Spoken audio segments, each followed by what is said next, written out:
전도서 10장 말씀입니다. 전도서 10장 1절에서 11절까지 말씀입니다. 전도서 10장 1절에서 11절입니다. 같이 하나님 말씀 읽도록 하겠습니다. 죽은 파리들이 향기름을 악취가 나게 만드는 것 같이 적은 우매가 지혜와 종기를 난처하게 만드느니라. 지혜자의 마음은 오른쪽에 있고 우매자의 마음은 왼쪽에 있느니라. 우매한 자는 길을 갈 때에도 지혜가 부족하여 각 사람에게 자기가 우매함을 말하느니라. 주권자가 내게 분을 일으키거든 너는 내 자리를 떠나지 말라. 공손함이 큰 허물을 용서받게 하느니라. 내가 해 아래에서 한 가지 재난을 보았노니 곧 주권자에게서 나오는 허물이라. 우매한 자가 크게 높은 지위들을 얻고 부자들이 낮은 지위에 앉는도다. 또 내가 보았노니 종들은 말을 타고 고관들은 종들처럼 땅에 걸어 다니는도다. 함정을 파는 자는 거기에 빠질 것이요 담을 허는 자는 뱀에게 물리리라. 돌들을 떠내는 자는 그로 말미암아 상할 것이요 나무들을 쪼개는 자는 그로 말미암아 위험을 당하리라. 철 연장이 무디어졌는데도 나를 갈지 아니하면 힘이 더 드느니라. 오직 지혜는 성공하기에 유익하니라. 추수를 베풀기 전에 뱀에게 물렸으면 술객은 소용이 없느니라. 아멘. 전도서 10장 말씀에서는 우매한 자들의 삶이 어떠한가 그것을 잘 보여주고 있습니다. 또 이 우매함이라는 것, 이것이 인생을 살아감에 있어서 얼마나 위험한지를 구체적으로 오늘 본문을 통하여서 가르쳐 주고 있습니다. 1절 말씀을 보면 죽은 파리들이 향기름을 악취가 나게 만드는 것 같이 적은 우매가 지혜와 종기를 난처하게 만드느니라. 근동 지역에 파리들을 보면은 상당히 큰 파리들이 있습니다. 그런데 그 파리 몇 마리가 향기름 냄새를 맡고서는 향기름 통에 들어가게 되어집니다. 향기름이라는 것은 올리브 나무에서 추출한 그런 기름, 올리브 기름이라 볼 수 있는데 파리가 큰 기름통에 들어가기는 쉬웠지만은 속에 들어가니까 깜깜하기도 하고 나오기가 쉽지 않습니다. 그 큰 기름통 속에서 이렇게 날아다니다가 그냥 기운이 다하여서 향기름에 빠져서 죽게 됩니다. 시간이 지나면서 그 파리들이 죽은 것을 통하여 몸이 썩게 되지 않습니까? 그 썩은 몸에서 악취가 풍겨나게 되어지고 귀한 향기름까지도 다 못쓰게 되어지는 그런 일들이 나타나게 될 것입니다. 어리석은 사람들이 바로 이와 같다는 것을 지금 표현하기 위하여서 향기름 속에 빠진 그런 파리다 표현하는 것을 보게 됩니다. 사실상 인생을 살아가다 보면은 때로는 작은 일들 또 어리석게 판단하고 어리석게 행동함을 통하여서 삶의 전체를 망가뜨리게 되어지는 그런 경우들이 생길 수 있을 겁니다. 그동안 쌓아 올렸던 많은 것들 한 번의 실수를 통하여서 무너지는 경우들도 생길 수 있을 겁니다. 바로 향기름 속에 그 파리가 죽음을 통하여서 그것 모두를 버리는 것과 같이 우리 인생의 어리석은 행동, 어리석은 판단 그것으로 인하여서 우리 삶에 미치게 되어지는 그런 영향이 크게 되어진다는 것을 가르치기 위하여서 이런 비유의 말씀을 들려주고 있습니다. 그런데 왜 사람들이 자꾸 그런 우매한 행동들, 일들을 하게 되어집니까? 2절에 보면 지혜자의 마음은 오른쪽에 있고 우매자의 마음은 왼쪽에 있느니라. 오른쪽, 왼쪽이라는 것은 상징적인 그런 표현이라는 것을 보게 됩니다. 우리 마태복음 25장 말씀을 보면은 양과 염소의 비유를 들려줍니다. 예수님께서 다시 오실 때 오른편에는 양들을 또 왼편에는 염소를 두게 되어지는 그런 모습을 설명하고 있지 않습니까? 오른편에 있는 양들은 의인들을 지칭하고 왼편에 있는 그 염소들은 악인들을 지칭하곤 합니다. 그들이 특히 유대인들이 생각할 때 오른편이라는 것은 바른 일들 또 옳은 일들, 거기에 비하여서 왼편이라는 것은 그릇된 일들, 잘못된 일들, 죄악된 일들, 그것을 상징하는 그런 것으로 사용하곤 했었습니다. 이렇듯이 지혜자의 마음은 오른편에 있다. 지혜자는 의롭고 옳은 길들을 걸어간다는 것을 상징적으로 보여주는 것입니다. 인생을 살아감에 있어서도 우매자의 그 길에 서는 것이 아니라 지혜자의 길에 서야 된다. 그런 가르침을 주고 있다는 겁니다. 3절에 보면 우매한 자는 길을 갈 때에도 지혜가 부족하여 각 사람에게 자기가 우매함을 말하느니라. 길에는 수많은 사람들이 왕래를 하게 됩니다. 그런데 지혜로운 사람은 말 한마디라 할지라도 신중하게 그 사람들에게 하게 되어지지만은 우매자는 그렇지 않다는 것입니다. 다른 사람들이 어떻게 생각하는가, 또 다른 사람들이 그것을 싫어하는가, 좋아하는가, 전혀 그것에 개의치 않는 겁니다. 그냥 말을 통하여서 막 떠버리고 다니는 것, 그것을 좋아하게 되어지고 그 어리석은 말들을 통하여서 많은 사람들을 잃어버리게 되어지는 것, 그것이 바로 우매자의 행동이라는 것을 전해주고 있습니다.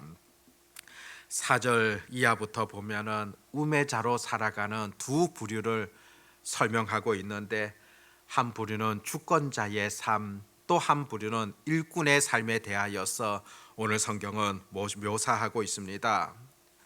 주권자, 우매자가 주권자가 우매하다면은 그 사회가 어떻게 되어질 것인가, 그것을 오늘 본문상에서도 표현하고 있습니다. 4절에 보면 주권자가 내게 분을 일으키거든 너는 내 자리를 떠나지 말라. 공손함이 큰 허물을 용서받게 하느니라. 사실상 주권자의 우매함이라는 것, 그것으로 인하여서 여러 백성들에게 미치게 되어지는 영향이라는 것은 대단하지 않습니까? 독선적이면서 자기만 옳다고 주장하는 것, 그것은 오히려 많은 백성들까지 큰 어려움을 당하게 만드는 그런 경우들로 이어지게 되어집니다. 그런데 이 4절 말씀을 보면은 왕이 그렇게 우매하다 할지라도 그 신하까지 그렇게 따라가서는 안 된다고 그렇게 표현하고 있습니다.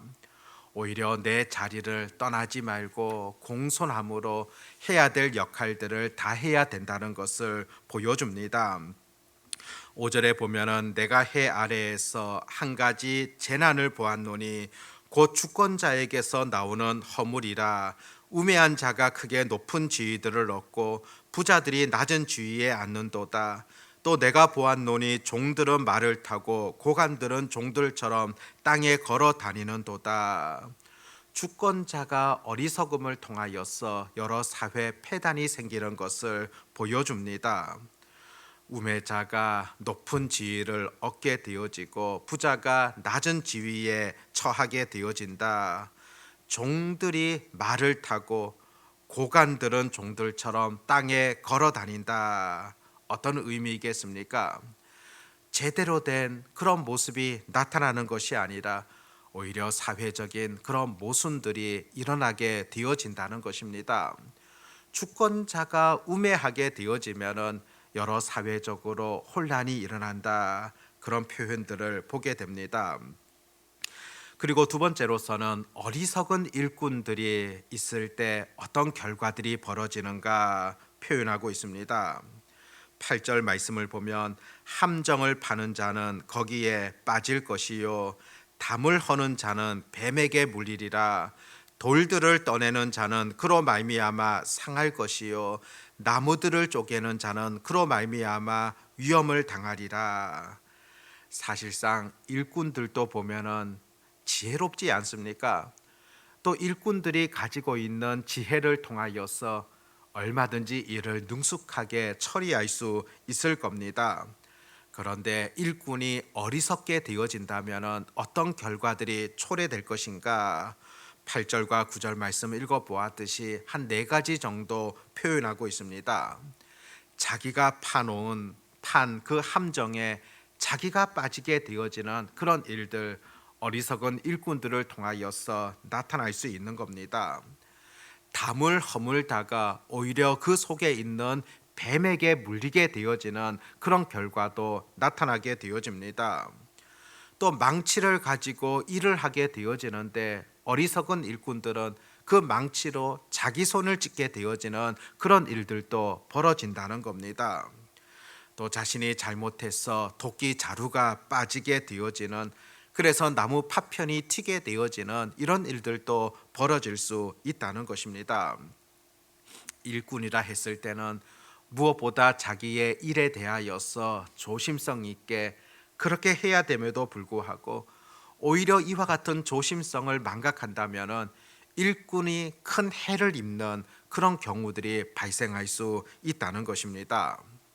바로 어리석은 일꾼이 그와 같다는 것을 지금 표현하고 있지 않습니까? 어리석은 일꾼은 조심성이 없을 뿐만이 아니라 준비성도 없다는 것을 10절과 11절에서 전해줍니다. 철 연장이 무디어 졌는데도 나를 갈지 아니하면 힘이 더 드느니라. 오직 지혜는 성공하기에 유익하니라. 무딘 철 연장을 가지고 일한다는 것, 이것은 힘들지 않습니까? 일의 능률도 잘 오르지 않을 겁니다. 먼저 그 날을 잘 갈아놓게 되어지면 일하기에도 쉽지 않습니까? 그런데 어리석은 사람은 그 준비성이 없다는 것을 지금 표현합니다. 11절에 주스를 베풀기 전에 뱀에게 물렸으면 술객은 소용이 없느니라. 이 11절 말씀을 읽어보면은 예전에 어떤 TV를 통하여서 보았던 어떤 그림들이 연상되지 않습니까? 어떤 사람이 나팔을 불게 되면은 항아리 속에서 코브라가 나와서 춤을 추지 않습니까? 그러면 관객들이 박수를 치는 그런 모습들 머릿속에 있을 겁니다. 그런데 만일 그 주술을 하기 전에 그 뱀이 나와 가지고 그 주술객을 주술하는 사람을 물게 되어지면 무슨 소용이 있겠느냐는 것입니다. 돈은 고사하고 생명까지도 위험하게 되어지는 그런 일들이 벌어지게 될 것입니다. 조심성도 없고 준비성도 없게 되어진다면 이와 같은 결과가 초래된다는 것을 오늘 여러 가지 예를 들어서 본문에서 설명하는 것을 보게 됩니다. 이렇듯 어리석은 자들 결국 망하게 된다는 겁니다. 인생의 어리석음을 통하여서 그 인생 자체에 무너질 수 있다는 것을 분명하게 이 전도서를 통하여서 가르쳐 줍니다. 그렇기 때문에 우매자의 어리석은 자의 그 길을 쫓아가는 것 아니라 지혜자의 길을 쫓아가는 것, 그것이 인생을 살아감에 있어서 가장 좋은 길이라는 것을 여전히 말씀 속에서 우리에게 전해주고 있지 않습니까? 인생의 그 참된 지혜, 바로 하나님을 통하여서 만들어지게 되어지고 그 인생의 참된 지혜, 바로 말씀을 통하여서 여전히 우리에게 전해주며 또 하나님께서 주시는 그 지혜를 가지고 이 땅을 살아가는 것, 그것이 온전히 필요하다는 것을 가르쳐주고 있습니다. 혹 우리의 삶에 있어서 어리석은 모습들, 혹 나에게는 그와 같은 부분이 있지 아니한가 잘 살펴볼 수 있기를 바라고, 하나님 안에서 바른 지혜를 얻고 그 바른 지혜를 가지고 이 땅을 살아갈 수 있는 그런 은혜들이 오늘도 기도하는 우리 모두 가운데 있어 지시기를 바랍니다. 기도하겠습니다. 하나님 아버지, 우매자의 삶이 얼마나 어리석은지를, 또 어리석은 길을 가는 자들이 얼마나 그 인생길 가운데 여러 역경과 고난을 당하는가? 그것을 오늘 말씀을 통하여서 우리에게 가르쳐 주고 있습니다. 아버지 하나님, 우리 인생길을 걸어감에 있어서 이와 같은 우매자의 길을 쫓아가는 것 아니라 하나님께서 주시는 참된 지혜를 소유하며 하나님의 뜻 안에서 살아갈 수 있는 주의 자녀들 되게 하여 주시기를 간절히 소망합니다. 너희가 지혜가 부족한가? 하나님 앞에 구하라고 말씀하셨고 하나님께서 그 지혜를 주시겠다고 약속하고 계십니다. 아버지 하나님, 오늘도 우리가 기도하는 가운데 하나님이 주시는 참 지혜들을 소유할 수 있도록 도와주시옵고 그 참된 지혜를 통하여서 바르게 판단하며 바르게 분별할 수 있는 그런 은혜들이 있게 해 주시기를 간절히 원합니다. 아버지 하나님, 내일 거룩한 주일 또 주님 앞에 나와 예배하게 되어집니다. 우리 인생에 있어서 가장 소중한 것, 이 예배의 삶들을 놓치지 아니하도록 도와주시옵고 무엇보다 준비된 예배, 또 하나님께서 기뻐하시는 그런 예배를 드릴 수 있도록 하나님 인도해 주시기를 간절히 소망합니다. 오늘도 주님 앞에 나와 기도하는 자들 가운데 하나님 특별한 은혜를 더하여 주시옵시고 또 여러 갈급한 그런 마음으로 구하는 자들 가운데 아버지 하나님, 사람들이 생각할 수 없었던 또 생각지도 못했던 그런 길들이 잘 열려질 수 있도록 인도하여 주시옵시고 우리의 삶을 통하여서 하나님의 살아계심을 곳곳에서 체험하며 또 간증이 넘쳐날 수 있도록 하나님 은혜를 더하여 주시옵소서. 아버지 하나님, 오늘 하루의 삶 속에서도 온전히 주의 영광이 드러나는 그런 삶이 되게 하여 주시옵시고 또 무엇보다도 우리 흥덕 향상교회의 모든 지체들을 하나님의 능력의 손으로 친히 어루만져 주시기를 간절히 소망합니다. 육신이 연약한 자들 가운데 하나님 더 큰 은혜를 베풀어 주시옵고 또 회복되어지는 그런 능력들을 경험케 하여 주시옵시고 또 물질로 인하여 어려움 당하는 그런 가정 가운데 친히 하나님께서 보살펴 주시고 또 만져 주셔서 또 회복할 수 있는 또 하나님의 손길들을 체험할 수 있는 그런 은혜들이 나타나게 하여 주시옵소서. 무엇보다 믿음으로 자라나는 다음 세대들 하나님께서 지켜주시옵고 은혜 가운데 또 믿음으로 아름답게 잘 자라갈 수 있도록 도와주시옵시고 또 먼저 믿고 있는 우리 세대들이 또 다음 세대들에게 선하고 아름다운 그런 영향력들 마음껏 나타내게 하시며 또 그들을 믿음으로 잘 이끌어 갈 수 있고 또 기도하게 되어지는 그런 사명들 끝까지 잘 감당하도록 하나님 지켜 주시옵소서. 전능하신 하나님을 오늘도 의지하옵고 우리 주 예수님의 이름으로 기도드립니다. 아멘.